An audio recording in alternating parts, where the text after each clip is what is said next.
They got me again. This time, frosted lemon blueberry crumble Pop-Tarts. That was a tongue twister. Strong blueberry smell. Now I like those like blueberry ones that have like the zigzag on them. Those are pretty good. Let's do a little side by side on that image on the box.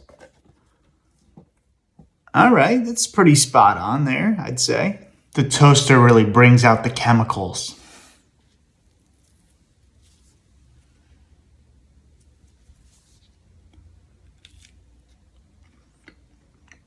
The smell of blueberry, much stronger than the taste. Nice little citrusy back end. Now the crust does look a little different, but